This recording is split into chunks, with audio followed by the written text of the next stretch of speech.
2024-এর জুলাই বিপ্লব, যেটাকে আমরা সবসময় জুলাই বিপ্লব বলবো, সেটা গণ অভ্যুত্থানও বলতে পারেন কেউ। তা আমাদের কাছে ছিল এটা একটা জাতির জীবনের বিপ্লব। 4 বছরের বাচ্চা, 6 বছরের বাচ্চা আইডি কার্ডটি বুকে ঝুলিয়ে এবং কখনো কখনো হাতের মধ্যে নিজের নাম লিখে যখন গুলির সামনে যাচ্ছিল, যখন বাবা তার সন্তানকে কোলে নিয়ে মিছিলে যাচ্ছিলেন, যখন রাষ্ট্রের সকল পর্যায়ে বিচারক, আমলা, বিশ্ববিদ্যালয়ের শিক্ষক, প্রশাসনের ব্যক্তিরা পর্যন্ত পোশাক বদলিয়ে মাস্ক পরে হলেও মিছিলে গিয়েছিলেন, বিশেষ করে 3রা আগস্ট 2024 সালে শহীদ মিনারের সমাবেশে আমি নিজে দেখেছিলাম এরকম অসংখ্য মানুষকে।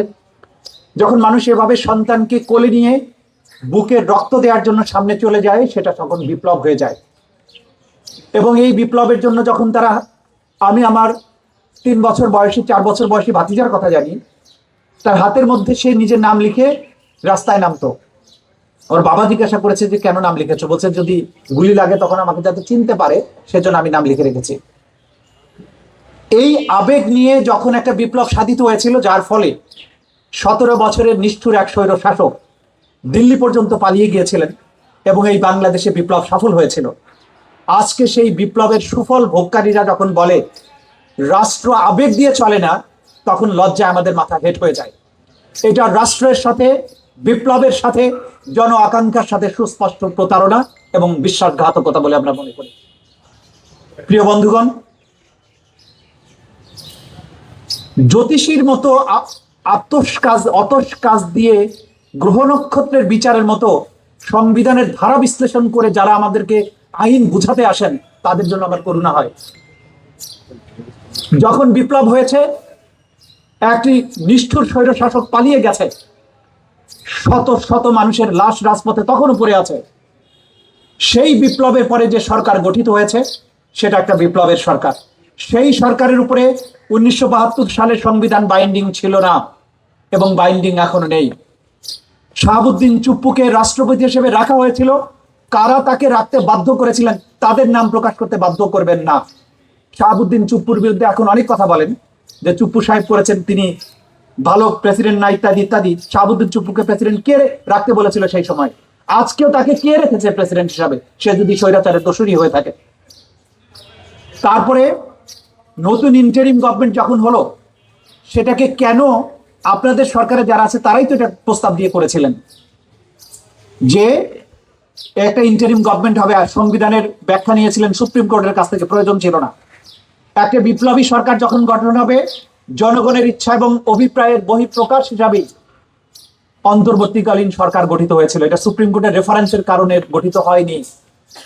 এবং এই সরকারের কাছে যেহেতু জনগণের সকল শ্রেণী, পেশা, সকল রাজনৈতিক দল মতের মানুষের সমর্থন ছিল জুলাই বিপ্লবে, সেই সরকারের জন্য কোনো কনস্টিটিউশন বাধ্যকর ছিল না। সেই সরকার বাংলাদেশকে নতুন করে একটা নতুন বাংলাদেশ উপহার দেওয়ার জন্য দায়িত্বপ্রাপ্ত হয়েছিলেন এবং সেই দায়িত্ব প্রাপ্তিকে ভ্যালিডেট করেছে 2024 বা 25-এর যে গণভোট। যারা গণভোটকে বলে এটা আইনের দৃষ্টিতে বাধ্যকর নয়, তাদেরকে আমি জ্ঞানপাপী মনে করি।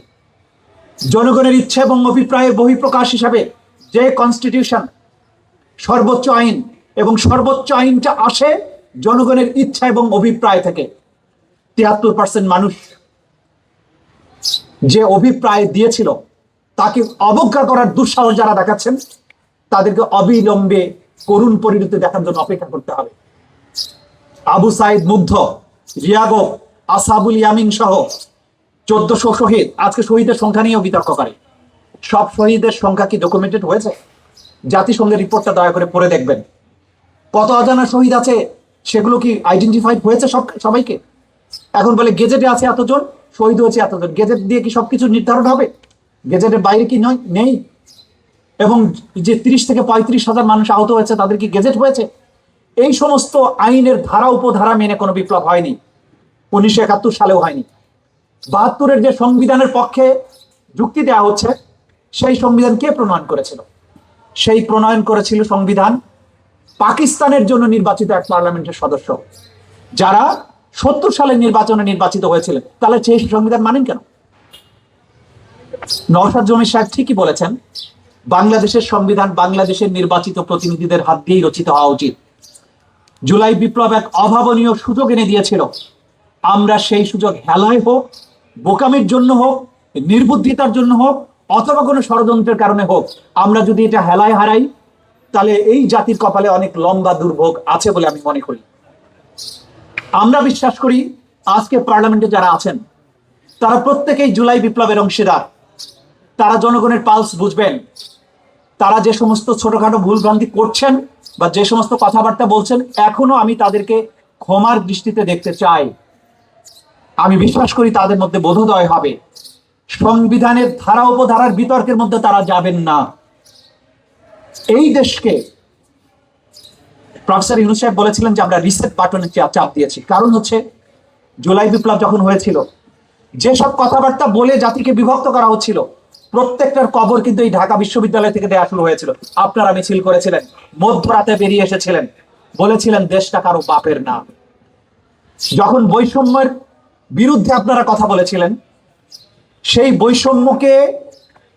বৈষম্য বিরোধী আন্দোলনকে দমন করার জন্য রাজাকার উপাধি দেওয়া হলো। আপনারা তখন বলেছিলেন তুমি কে আমি কে, রাজাকার রাজাকার। এর অর্থ এইটা নয় যে রাজাকারকে তারা সমর্থন করেছিল, তারা বরং রাজাকার ট্যাগ দিয়ে ন্যায্য দাবিকে দমন করার যে প্রচেষ্টা, সেটার বিরুদ্ধে তারা উঠে দাঁড়িয়েছিল। হিটলার ইহুদিদেরকে যখন নিধন করেছিল জার্মানিতে, তাদেরকে সাবহিউম্যান বলতো, তাদেরকে আবর্জনা বলতো, জীবাণু বলতো। রুয়ান্ডাতে হুতু এবং তুৎসি সম্প্রদায়ের মধ্যে যখন যুদ্ধ হচ্ছিল, গৃহযুদ্ধ, তুৎসিরা সংখ্যালঘু ছিল, তাদেরকে হত্যা করাটা বৈধ করার জন্য তারা বলতো তুৎসিরা হচ্ছে ইনিএনজি, অর্থাৎ তেলাপোকা, এগুলোকে পা দিয়ে পিষে মেরে ফেলা যায়। ঠিক একইভাবে বিগত স্বৈর শাসক বাংলাদেশের জনগণকে যখনই কেউ তার বিরুদ্ধে রুখে দাঁড়িয়েছে, তাদেরকে রাজাকার উপাধি দিয়েছে, স্বাধীনতা বিরোধী উপাধি দিয়েছে, বিএনপি বলেছে, জামাত বলেছে, হত্যাযজ্ঞ করে তুলেছে এই ঢাকা বিশ্ববিদ্যালয়ে। ভুলে গেছেন গণরুমের কথা? ভুলে গেছেন এই বিশ্ববিদ্যালয়ের প্রতিটি প্রান্তরে, প্রতিটি পয়েন্টে নিরীহ তরুণ যুবকের রক্ত রঞ্জিত আছে। এই বিশ্ববিদ্যালয় কিশোর হত্যার মহাপাপে জড়িত বিগত সরকারের আমলে। সেই ইতিহাস ভুলে গেছেন? কোথায় ছিলেন আপনারা? এই যে তরুণেরা রক্ত দিয়ে যখন জাতিকে একটা মুক্তি দিল, সেই মুক্তির মূল মন্ত্র ভুলে গেলেন। নানান সংবিধানের দোহাই দেখাচ্ছেন। এই সংবিধান তো থাকা উচিত ছিল না।